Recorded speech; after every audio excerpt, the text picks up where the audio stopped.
Bonsoir tout le monde, ici Monsieur Cacahuète et mon fils qui est là, et Neige.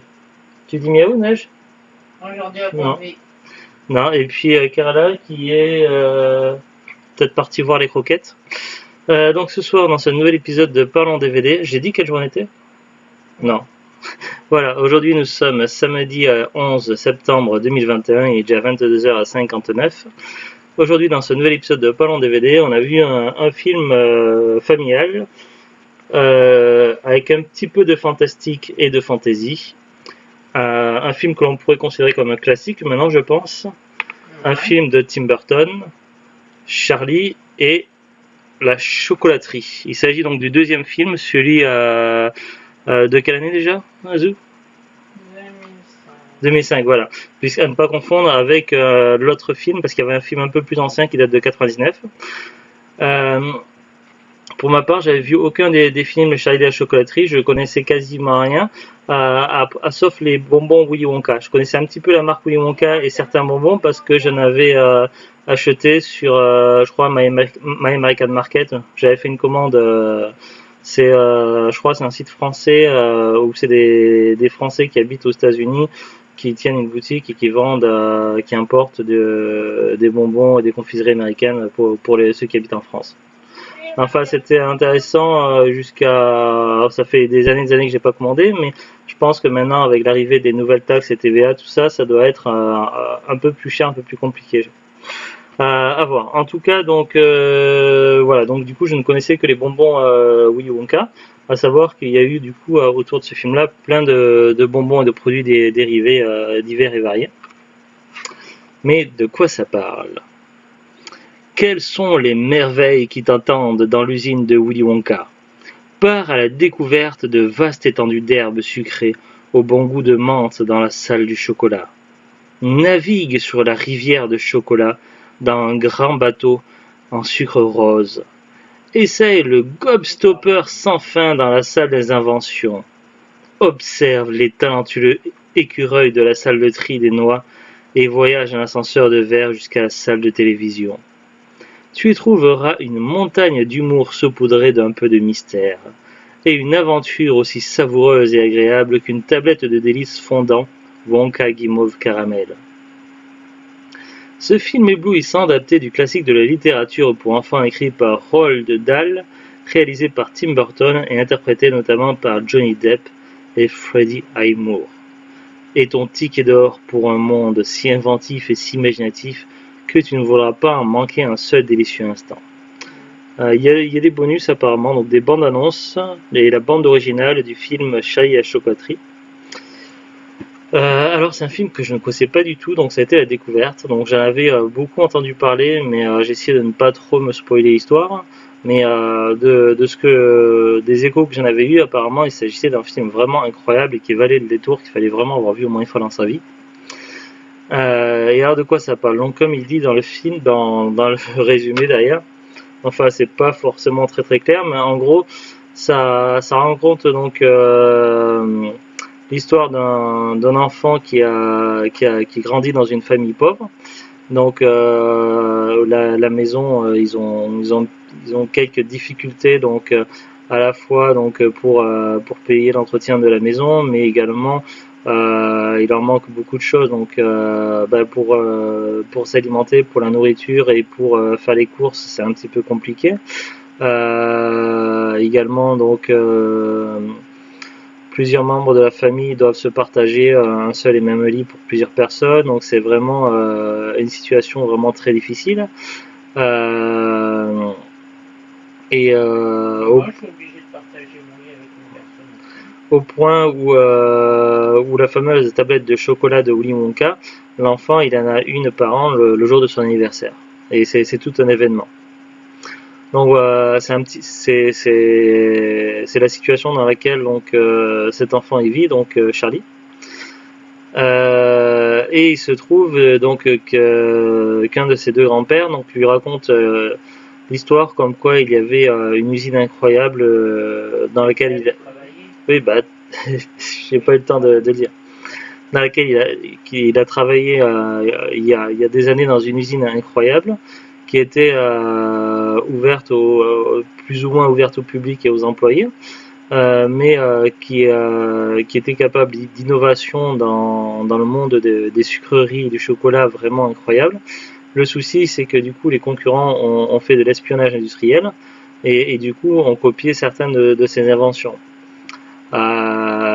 Du coup, Willy Wonka, donc le patron de cette fameuse usine de chocolat et de sucrerie, n'a eu d'autres possibilités que de fermer. Du moins, c'est ce que l'on aurait pu croire.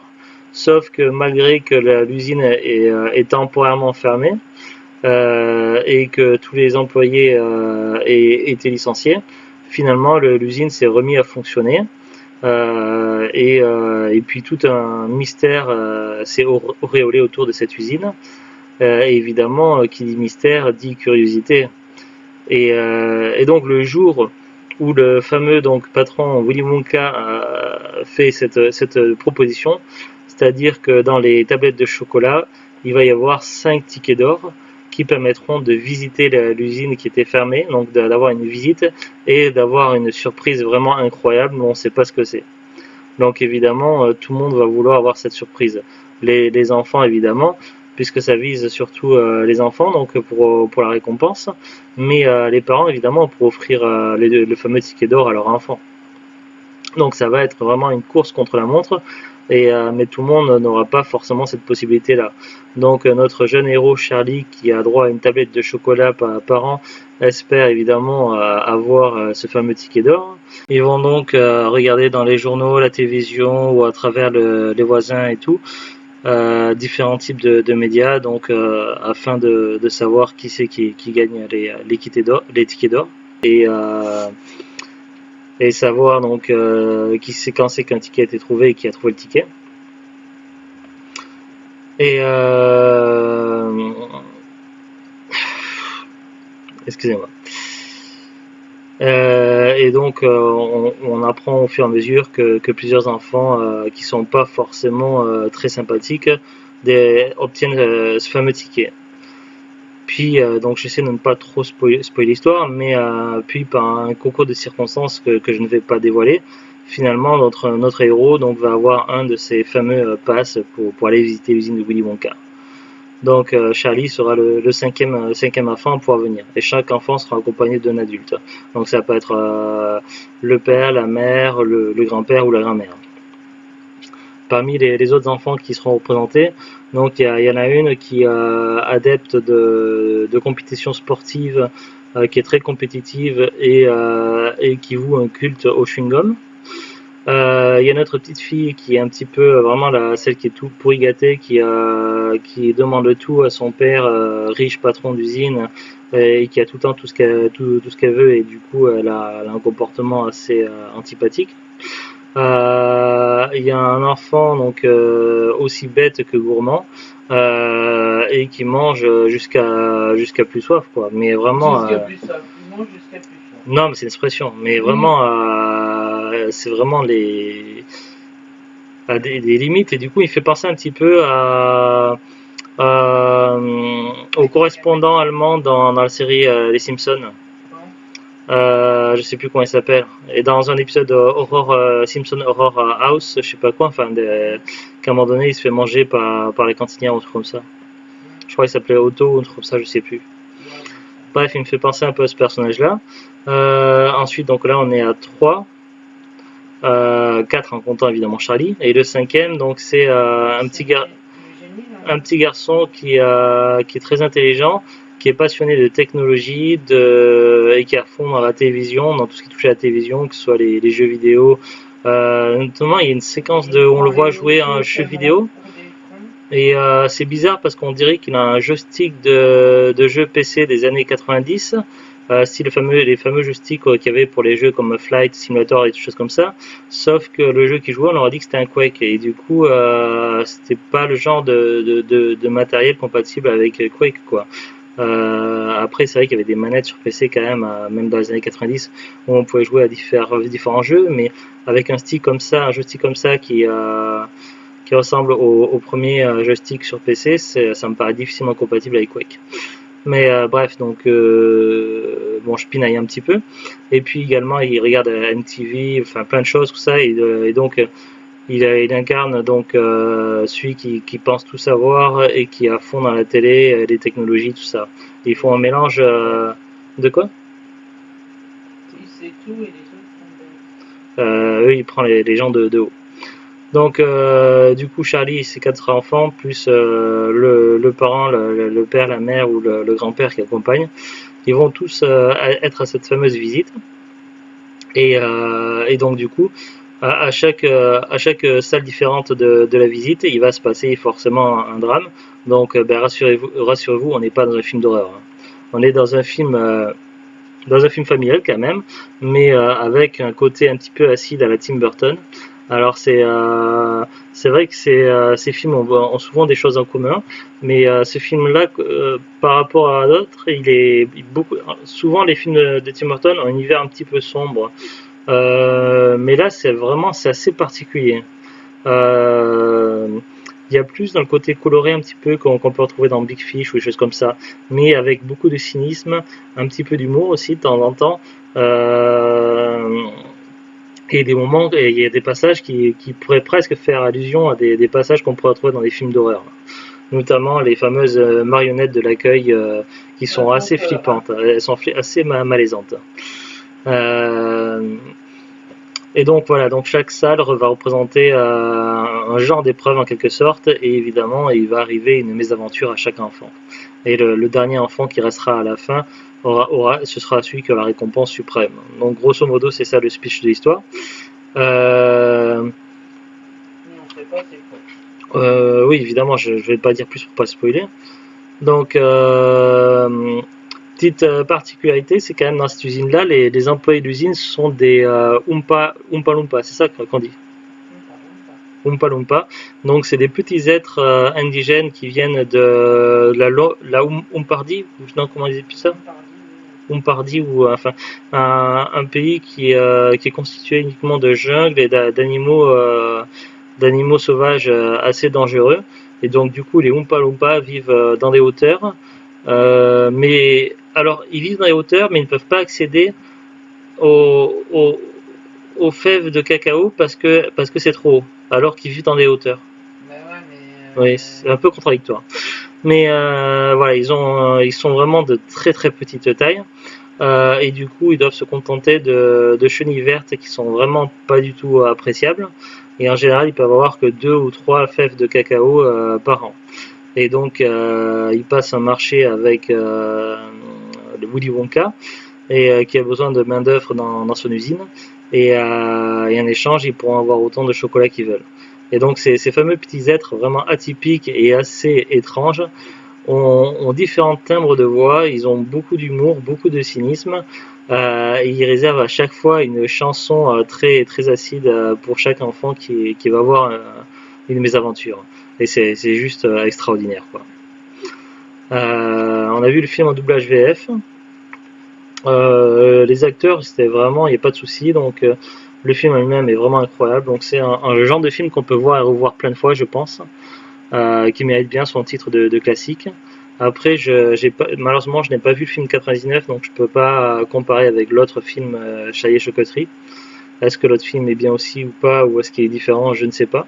Johnny Depp est méconnaissable dans ce film-là, donc c'est vrai que dans le rôle de Willy Wonka, bah, c'est assez particulier. On va dire qu'il est méconnaissable. Pas forcément méconnaissable, mais bah, le dernier rôle que j'ai vu de Johnny Depp, c'était Pierre des Caraïbes, donc ça fait quand même une sacrée différence Oui, entre John Sparrow et Willy Wonka. oui. Donc là-dessus, et donc là on voit le fameux personnage qui joue un Oompa Loompa. Et il y en a plein de ces petits Oompa Loompa. Le personnage, Voilà, et puis là on voit les autres enfants aussi là sur le boîtier. Voilà, donc bah, je sais pas si vous avez l'occasion de le voir, mais je pense ce film à voir au moins une fois, et en tout cas je suis bien content de l'avoir trouvé. Et il est plus tout récent, et c'est vrai que ça aurait été dommage de ne pas le voir. Alors, qu'est-ce qu'on peut avoir comme information? D'après Wikipédia, donc Charlie et la chocolaterie est un film américain réalisé par Tim Burton, sorti en 2005. C'est une adaptation du roman de Roald Dahl sorti en 1964. En anglais, Charlie and the Chocolate Factory. États-Unis, 10 juillet 2005. En avant-première à Hollywood. Le 15 juillet 2005, la sortie nationale. Belgique, France, Suisse, 13 juillet 2005.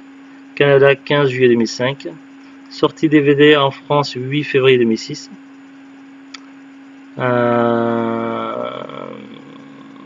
Casting: Johnny Depp, qui joue Willy Wonka, Freddie Highmore, Charlie Bucket, David Kelly, Grandpa Joe, Jordan Fry, Mike Tive, le petit génie prétentieux, Julia Winter, Veruca Salt, la petite fille trop gâtée, Anna Sophia Robb, donc Violette Beauregard, donc la jeune fille ambitieuse et sportive, Philippe Vigratz, Augustus Gloop, le jeune garçon gourmand, Helena Bonham Carter, donc c'est la mère de Charlie, donc c'est une actrice qu'on voit souvent dans les films de Tim Burton, mais si je devais vous dire par exemple, j'ai un trou de mémoire. Oui, non, mais voilà, Beatrice Lestrange. Voilà, c'est elle qui joue Beatrice Lestrange dans Harry Potter. Et elle joue également aussi dans pas mal de films de Tim Burton. Noah Taylor qui joue le père de Charlie. Miss Pyle qui joue Scarlett Beauregard, la mère de Violette. James Fox qui joue Henry Salt, père de Veruca. Deep Roy qui joue Oompa Loompa, ouvrier de la chocolaterie, originaire de Loompaland. Danny Elfman qui joue Oompa Loompa Champ. Christopher Lee qui fait Dr Wilbur Wonka, père de Willy dentiste. Blair Dunlop, Willy Wonka enfin. J'y arrive plus. Je disais Willy Wonka, mais c'est Dr Wilbur Wonka tout à l'heure. Christopher Lee. Adam Goodley, Norman Tive. Francisca Tronier, Greta Gloop. Lee Smith, grand-mère Georgina. Hélène Essel, grand-mère Joséphine. David Morris, grand-père George, Oscar James, le vendeur, et Geoffrey Holder, narrateur. Dans les doublages français, dans les chants des Oompa Loompa, il y en a un qui avait la voix de Schwarzenegger. Jeunesse du film. L'idée d'adapter au cinéma le roman de Roald Dahl a germé dans l'esprit de Tim Burton dès la fin des années 80. Cependant, Roald Dahl, déçu par l'adaptation de Mel Stuart en 1971, s'y opposa. Le projet semblait alors envolé pour Burton, mais la mort de Dahl en 1990 lui permet de retenter sa chance auprès des héritiers du romancier. Il faudra pourtant attendre 1998 pour qu'un accord se trouve, et 2003 pour que le réalisateur, aidé par ses deux derniers succès, La planète des singes et Big Fish, décide de se lancer dans cette adaptation. À tes souhaits.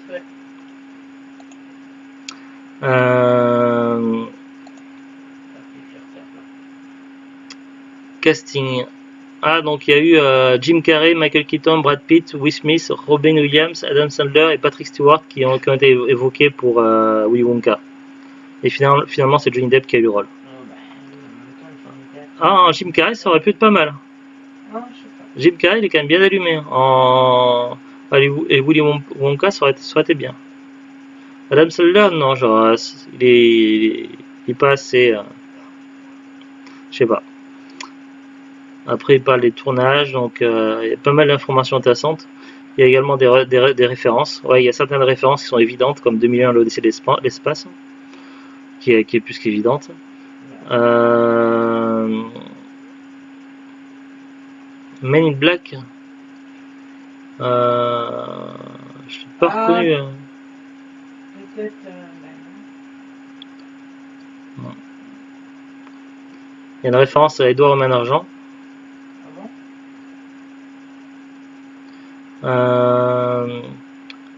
Lorsque l'on voit Willy Wonka inaugurer, père de ciseaux à la main, sa chocolaterie, évidente référence à Edouard aux mains d'argent. La référence au cousin machin, donc ça est évidente. Ils disent que c'est par rapport au bal des sirènes, non, bal des sirènes. Non, c'est lors de la disparition d'Augustus Gloop, Men in Black. Peut-être parce que c'est le truc. Si, dans Men in Black 2, je crois, il y a les tubes, tout ça, les machins. Ouais, ça ressemblait à une espèce de soucoupe volante. Et parodie, il y a des références dans Big Movie, apparemment. Il y avait pas mal de récompenses, de nominations. Après, il cite sur Wikipédia la différence entre le livre et le film. Après, je vais pas lire, sinon je vais spoiler.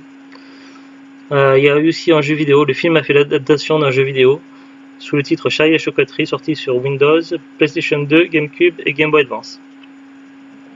Ça peut être pas mal à jouer, je sais pas. On en a aucun. Alors le DVD, donc nous c'est un DVD acheté à 1€ sur Facebook, acheté d'occasion, donc avec traces de doigts et quelques rayures. Le DVD est passé impeccable, donc on l'a vu sur télé catholique dans le salon, donc il n'y a pas eu de problème. Donc là-dessus c'était cool. On a eu du bol. Après le DVD est toujours commercialisé, donc je vois sur Amazon, expédié vendu par Amazon à 7€. Alors, c'est un prix assez correct. Après le film date un petit peu et je pense qu'il y a moyen de le trouver à 5,9€. Après, il y a aussi des vendeurs pros, des particuliers, et puis il y a plein d'autres sites. Il y a Le Bon Coin, il y a eBay, il y a Fnac, il y a Vinted, il y a Rakuten, etc. Donc il y a plein de sites. Donc après, si on cherche dans l'occasion, il y a certainement possible moyen de le trouver dans 1€. C'est un film qui s'est assez bien vendu, donc il doit être relativement courant à trouver. Je pense pas qu'il soit bien rare. Voilà, c'est tout ce que j'ai à vous dire sur Charlie et chocolaterie. Sur ce, donc je vous dis à très bientôt. Une bonne fin de week-end, donc il reste encore un jour quand même. Et salut, au revoir.